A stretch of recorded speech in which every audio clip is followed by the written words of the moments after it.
Republicans are having a really tough time explaining to their constituents why Donald Trump has the fascist tendencies that he has. Just the other day, he called himself a king. Today, at a Black History Month reception, he joked about running again in 2028 at CPAC. Steve Bannon went on a tirade about having Donald Trump run again in 2028. And the American people are not having it. Watch what happened at a Georgia representative's town hall today. Be lost forever and tyranny will rise. I believe you know the rest of his speech. Something about give me liberty. It's clear from all the writings of our founding fathers that our great republic was never meant to be ruled by a dictator nor a king.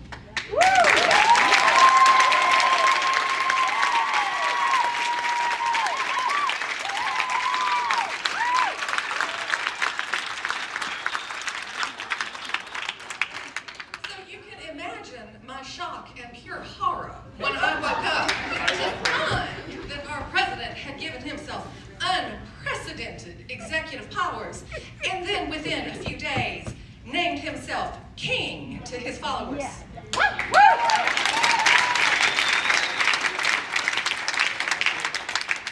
Where's the question? Tyranny. Do you have a question for the Congressman? I do. Thank you. Tyranny is rising in the White House, and a man has declared himself our king. So I would like to know, rather, the people would like to know what you, Congressman, and your fellow congressmen are going to do to rein in the megalomaniac in the White House.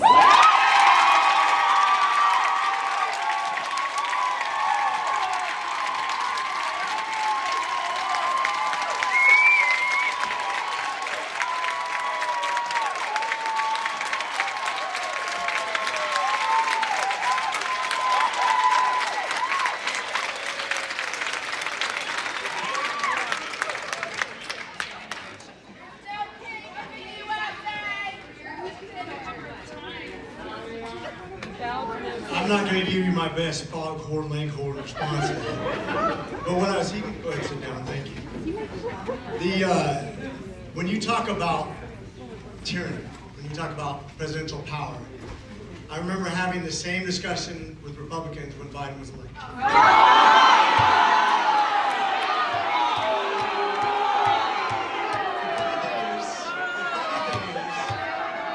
The funny thing is, you're sitting here and a lot of you would probably say those January 6s who are yelling just as loud as you. So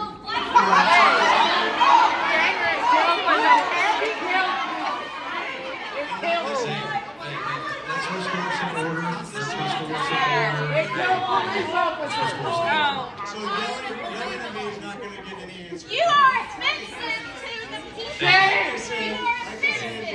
Point of order. Hey, let's get through this conversation.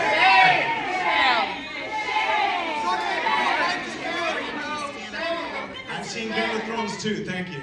Let's go ahead and move on because...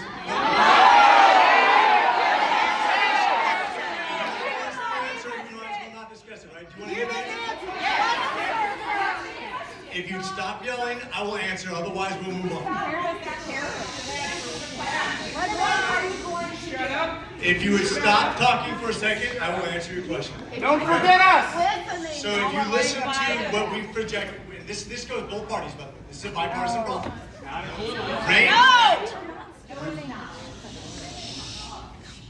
The REINS Act, which reins in executive power for both parties, whoever's in party power, and I think it can be tweaked actually to be much better. I don't think executive privilege should be as strong as it is. I think we're out of balance right now. I think your direct representation, whether you like me or not, I'm the closest thing you have to represent. Your senator's not going to be as representative as me, and the president's not going to be as representative as me when it comes to you, the people in this district. Likewise, I think state government needs to be more powerful than federal government. It used to be that federal funds only made up 1/3 of the money spent, and states was 2/3. It's more representative of your money and your money spent. That's better. Always push government down to the local level because you'll get better representation. What are you doing I don't about want the to see king? the president make all the decisions. The I king! don't. What about the king? What about the king? How do you feel about it? Do you not want to hear that I just said I answered it directly. I said, I don't want to see any president be too powerful. She said, what are you about it? Right now. I just told you we have an act that can be passed by bipartisan resolution. The problem is we couldn't pass it when Joe Biden was in Because he didn't want to be king. Then why didn't he pass it? Who enforced it? Biden wouldn't pass it, and the Senate, the democratically controlled Senate would not touch it because they wanted Biden to have executive privilege that was too big too. And this is the problem. This is a bipartisan issue, guys. I'm the one saying let's work together, and you're the one screaming at me. Okay? Biden didn't say Let's be fair. I'm telling you how you solve this, and you're saying no, we don't want to hear that. We want to work with someone better. Now, this happened in Georgia where temperatures are already kind of warming up from the winter. And Republicans are already squirming like Rich McCormick was there. Just imagine what's going to happen in the spring and in the summer when the temperatures rise and people start to mobilize, and when there are tens of thousands of people who have lost their jobs because of Donald Trump and have plenty of time to mobilize and to protest.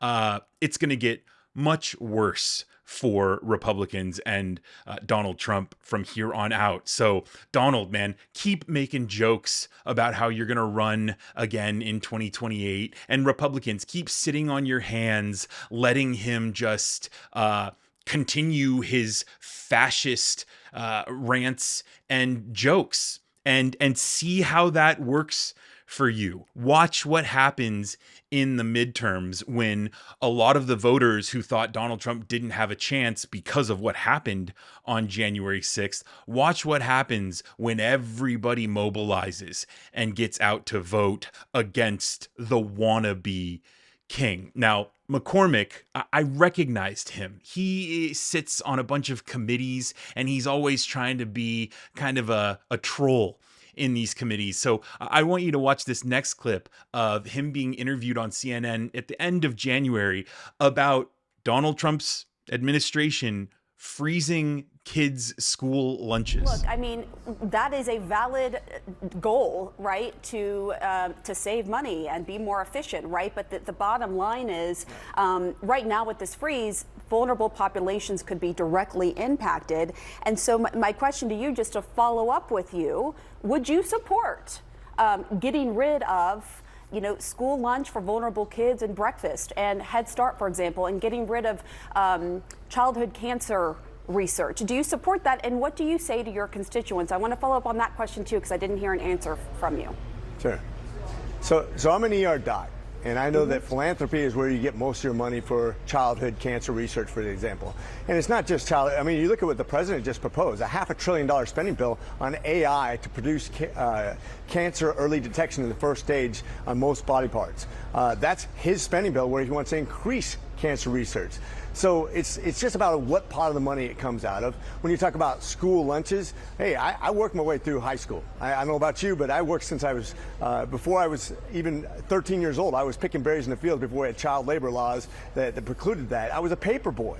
And when I was in high school, I worked my entire way through. You're telling me that kids who stay at home instead of going to work at Burger King, McDonald's during the summer, should stay at home and get their free lunch instead of going to work? I think we need to have a top-down review. I think you're painting a lot of these kids with a broad brush. I would say that's not necessarily a fair assessment of all of the kids. So you would say all the kids in your district who use the free lunch, for example, or breakfast, they're all just sitting at home and not working. Okay, I just want to clarify because that seems like what you were trying to insinuate. This gives us a chance. No, this gives us a chance, though, to see where is the money really being spent. Who can actually go and actually produce their own income? Who can actually go out there and do something that makes them have value and work skills for the future? I mean, how many people got their start in fast food restaurants when they were kids versus just giving a blanket rule that gives all kids lunches in high school who are capable of going out and actually getting a job and doing something that makes them have value, thinking about their future instead of thinking about how they're going to sponge off the government when they don't need to.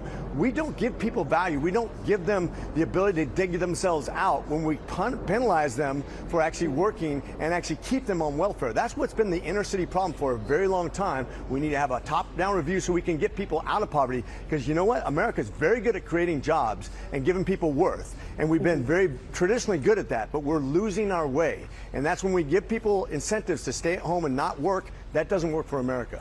But a lot of these kids aren't even of like working age. They're young kids, and as you well know, and also some of the kids at Head Start, they're like 5 and under. And that just explains who McCormick is. He's kind of one of those pull yourselves up by your bootstraps, even if you're a 6-year-old kid. I mean, just absurd. He thinks that we're stupid as voters. That's why he tried to equate the people inside that town hall reacting to the president calling himself a king. He tried to equate them to the January 6th rioters at Capitol Hill, the people who violently stormed the Capitol because Donald Trump, the same guy, the same president who's calling himself king, lied to them about the election and about our democracy. Republicans think the American people are stupid. They think that everybody's just tuning it out. They think that their shock and awe campaign is working. And like I said before, keep doing it and then watch who's on the other end of the shock and awe campaign during the midterms. Let me know what your reflections are down in the comments below, and be sure to subscribe. My name is Brennan Plank with Reflect Politics here on YouTube. See you in the next video.